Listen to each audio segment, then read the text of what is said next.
नमस्कार दोस्तों, मैं भूपेंद्र मिश्रा स्वागत करता हूं आप सभी का हमारे YouTube चैनल में। दोस्तों, आज के वीडियो में आप लोगों को छत्तीसगढ़ के मार्च महीने में जो महत्वपूर्ण घटनाएं घटित हुई हैं दोस्तों, इसके बारे में बताऊंगा।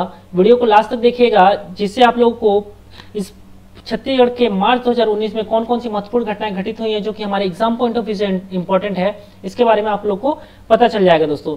तो चलिए स्टार्ट करते हैं आज का वीडियो। सबसे पहले दोस्तों, जो the great Indian film and literature festival है, इसको जिफ्लिप भी कहा गया है दोस्तों।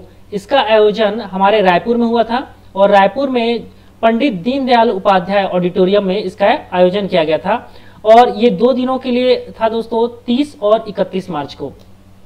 बात करें दोस्तों, इसमें गोयल टीएमटी और सीवी रमन यूनिवर्सिटी, दैनिक भास्कर के सहयोग से इसका आयोजन किया गया था और पंडित दीनदयाल उपाध्याय ऑडिटोरियम में 30 मार्च को दोपहर 12 बजे से ये शुरू हुआ और इस कार्यक्रम में फिल्म और लिटरेचर दुनिया के नामी गिरामी हस्तियों ने क्या किया था दोस्तों, हिस्सा लिया था और राजधानी के हिंदी उर्दू स्टोरी के यंग आर्टिस्ट भी इसमें शिरकत किए थे। ठीक है दोस्तों, तो चलिए दूसरा देखते हैं। दोस्तों, 1 अप्रैल से बंद हो जाएगा प्रदेश भर में दाल भात सेंटर। जो दाल भात सेंटर था दोस्तों, वो क्या है, 1 अप्रैल से बंद हो जाएगा। और क्यों बंद होगा, क्योंकि केंद्र सरकार ने अब छत्तीसगढ़ को सस्ता चावल देने से क्या कर दिया दोस्तों, मना कर दिया है।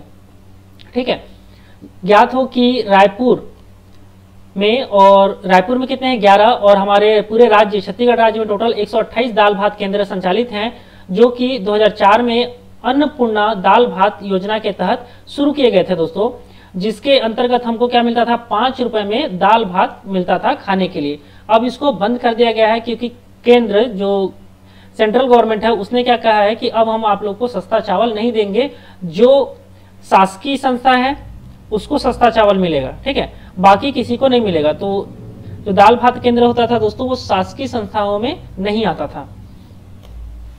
12वीं एशियन एयरगन शूटिंग चैंपियनशिप में श्रेया ने जीता गोल्ड मेडल। ये जो श्रेया है दोस्तों, इन्होंने क्या किया है, 12वीं एशियन एयरगन शूटिंग जो हुआ था उस चैंपियनशिप में क्या किया है, इन्होंने गोल्ड मेडल जीता हुआ है। जो भोरमदेव महोत्सव है दोस्तों, भोरमदेव कवर्धा में आता है। ठीक है, और उसी के पास में है छेरका महल और वहीं पर है मड़वा महल। इसमें 3 और 4 अप्रैल को क्या होगा दोस्तों, भोरमदेव महोत्सव होगा। और कबीरधाम जिले के ऐतिहासिक पुरातत्व, पर्यटन और जन आस्था के महत्व पर हर साल आयोजित होने वाले भोरमदेव महोत्सव का आयोजन इस साल भी किया जाएगा और इस साल ये 3 और 4 अप्रैल को होगा। भोरमदेव महोत्सव 2 दिन का होगा। और दोस्तों, जैसा कि अभी आप लोग को पता है, हमारे छत्तीसगढ़ में क्या पूरे देश में आचार संहिता लगा हुआ है, तो इस चीज का पूरा ख्याल रखा जाएगा कि किसी भी तरीके से आचार संहिता का उल्लंघन ना हो। दोस्तों, प्रशांत मिश्रा जी को क्या किया गया है, बिलासपुर हाईकोर्ट के अभी कार्यवाहक चीफ जस्टिस बनाया गया है। ठीक है, क्या था दोस्तों, जो चीफ जस्टिस अजय त्रिपाठी जी हैं, उनको लोकपाल सदस्य बनाया गया है। तो जब वो लोकपाल सदस्य बने तो उनको या तो लोकपाल सदस्य रह सकते थे या तो हमारे बिलासपुर हाईकोर्ट के चीफ जस्टिस रह सकते थे। तो उन्होंने क्या किया था दोस्तों, हमारे बिलासपुर हाईकोर्ट के चीफ जस्टिस पद से इस्तीफा दे दिया और वो लोकपाल सदस्य बने। तो जब उनके इस्तीफा के बाद वो सीट खाली हुआ तो जो सबसे अनुभवी थे और ज्यादा एक्सपीरियंस वाले थे वो थे हमारे प्रशांत मिश्रा जी। प्रशांत मिश्रा जी को फिर क्या किया गया, बिलासपुर हाईकोर्ट का कार्यवाहक चीफ जस्टिस बनाया गया है। अब जैसा कि चुनाव का माहौल चल रहा है दोस्तों, हमारे छत्तीसगढ़ में क्या कहें, पूरे भारत देश में अभी चुनाव होने वाला है। टोटल 543 सीटों के लिए चुनाव होगा दोस्तों और हमारे छत्तीसगढ़ में 3 चरणों में चुनाव होगा, जिसमें टोटल आप सभी को पता होगा छत्तीसगढ़ में कितने लोकसभा की सीटें हैं, तो 11 लोकसभा की सीटें हैं दोस्तों। 11 सीटों के लिए 3 चरणों में मतदान होगा और ये 3 चरण कब कब हैं, 11 अप्रैल को बस्तर के लिए होगा और 18 अप्रैल को कांकेर, राजनांदगांव और महासमुंद के लिए होगा और 23 अप्रैल को दोस्तों रायपुर, बिलासपुर, दुर्ग, कोरबा, जांजगीर चांपा, रायगढ़ और सरगुजा के लिए होगा। और इसके बाद जो नतीजे हैं वो 23 मई को आ जाएगा। हमारे देश में टोटल 7 चरणों में चुनाव होना है दोस्तों, 543 सीटों के लिए और छत्तीसगढ़ में 11 सीटों के लिए 3 चरणों में चुनाव होगा। और इसका रिजल्ट कब आएगा दोस्तों, तो ये आएगा आपका 23 मई को। इस चीज को याद रखिएगा। ठीक है, चलिए आगे देखते हैं। दंतेवाड़ा में मिला दुर्लभ बॉम्बे ब्लड ग्रुप वाला शख्स, मतलब एक अलग से ब्लड ग्रुप है दोस्तों, ये इसको नाम दिया गया है बॉम्बे ब्लड ग्रुप। इसका दंतेवाड़ा में एक शख्स मिला हुआ है और पूरे देश में, हमारे भारत देश में मात्र 179 लोग ही हैं जिनका ब्लड ग्रुप क्या है, बॉम्बे ब्लड ग्रुप है। अब क्या है बॉम्बे ब्लड ग्रुप, इसको जान लेते हैं दोस्तों। तो बॉम्बे ब्लड ग्रुप जो है rarest of rare blood type है, मतलब बहुत मुश्किल से मिलने वाला ब्लड है, जो विश्व में 0.004% लोगों में ही पाया जाता है, मतलब बहुत ही कम लोगों का बॉम्बे ब्लड ग्रुप होता है। भारत में 10,000 लोगों में केवल एक व्यक्ति का ब्लड क्या होता है दोस्तों, बॉम्बे ब्लड टाइप का होता है। इसे एच ब्लड टाइप भी कहा जाता है या फिर इसे रेयर एबीओ ग्रुप ब्लड भी कहा जाता है। इस ब्लड ग्रुप की खोज डॉक्टर YM भेड़े ने किया था 1952 में। ठीक है दोस्तों, अगला हमारा है डीएम अवस्थी, हम बने हैं हमारे छत्तीसगढ़ के 10वें पूर्णकालीन डीजीपी। तो अभी छत्तीसगढ़ के पूर्णकालीन डीजीपी कौन है, तो ये हैं डीएम अवस्थी जी, और ये 1986 बैच के आईपीएस हैं। और ये क्या थे, जैसे ही गवर्नमेंट बनी कांग्रेस की तो 17 दिसंबर को क्या किया गया था, इनको प्रभारी डीजीपी बनाया गया था। उसके बाद वरिष्ठ आईपीएस अधिकारियों के नामों का एक पैनल लोक सेवा आयोग को भेजा गया था, जिसमें से इनके नाम का क्या हुआ दोस्तों, मोहर लगा। और जो डीएम अवस्थी जी थे वो हमारे छत्तीसगढ़ के पूर्णकालीन डीजीपी बने। आप लोग मुझे नीचे कमेंट करके बताइएगा दोस्तों कि ये जो डीएम अवस्थी जी हैं, इनके पहले छत्तीसगढ़ के डीजीपी कौन थे। अगला है दोस्तों लोक गायिका जो रजनी जी हैं, रजनी रजक को नारी शक्ति सम्मान 8 मार्च को राष्ट्रपति से सम्मानित हुई हैं। मतलब 8 मार्च को अंतर्राष्ट्रीय महिला दिवस के दिन क्या किया गया, राष्ट्रपति रामनाथ कोविंद जी के हाथों लोक गायिका रजनी रजक को क्या मिला है दोस्तों, नारी शक्ति सम्मान मिला है। ये बीएसपी के सार्वजनिक उत्तरदायित्व विभाग में डेवलपमेंट असिस्टेंट के रूप में पदस्थ हैं। और लोक गायिका रजनी रजक ने कहा कि बाल मन से ही लोकगीत जहन में बस गई थी। जब ये छोटी थी तभी से क्या कर रही थी, लोकगीत गा रही थी। तब से लोकगीतों में नारी की भूमिका को सहमति, मतलब कि नारियों को उजागर करने वाला गीत गाना और नारियों को क्रेडिट दिया जाए, इस टाइप के गीत वो हमेशा से गाती ही रही हैं दोस्तों, बचपन से ही। और इनको क्या मिला फिर, महिला सशक्तिकरण पर आधारित गीत जो है हमन नारी अवनिया काफी लोकप्रिय हुआ था। ठीक है, तो ये याद रखिएगा, लोक गायिका जो रजनी रजक हैं इनको क्या मिला है, नारी शक्ति सम्मान मिला हुआ है। और किसके हाथों मिला दोस्तों, तो हमारे भारत देश के राष्ट्रपति अभी वर्तमान में जो है रामनाथ कोविंद जी, उनके हाथों मिला है।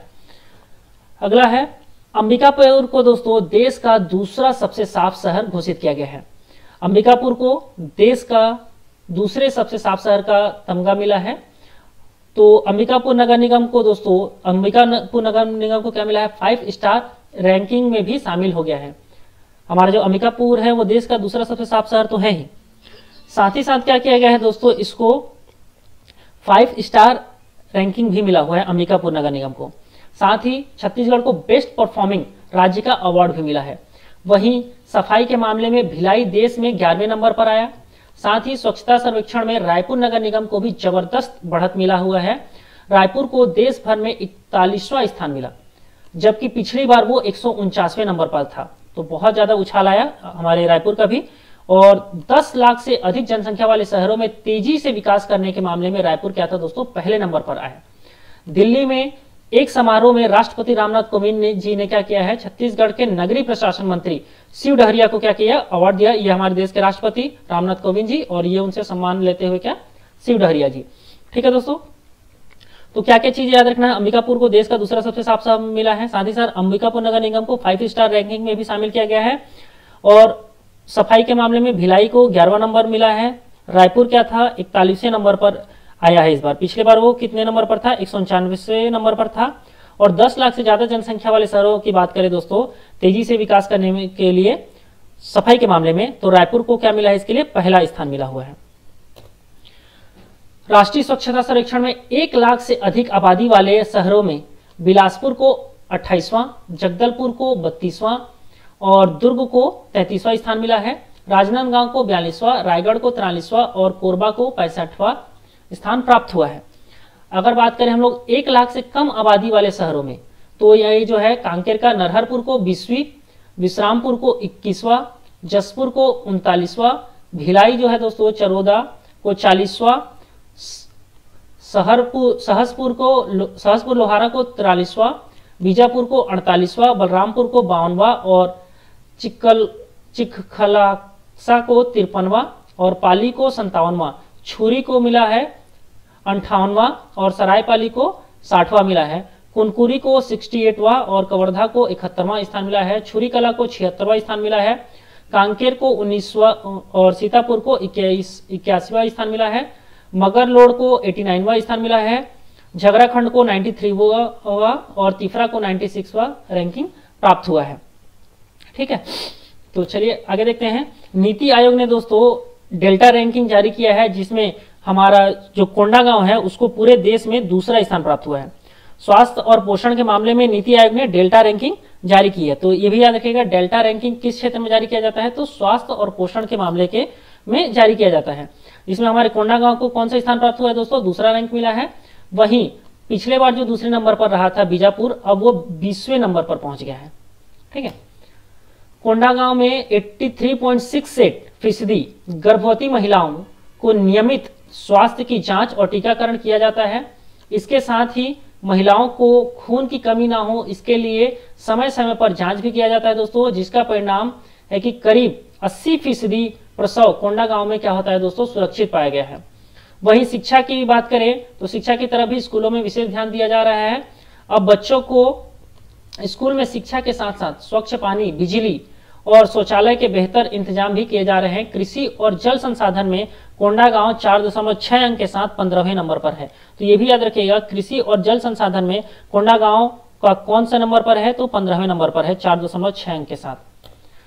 दोस्तों वीडियो अच्छा लगा हो तो लाइक करेगा, दोस्तों के साथ शेयर जरूर करेगा दोस्तों। और यदि अभी तक आप लोगों ने हमारे चैनल को सब्सक्राइब नहीं किया है तो प्लीज सब्सक्राइब कर लीजिएगा। वीडियो को लास्ट तक देखने के लिए बहुत बहुत धन्यवाद। Thank you.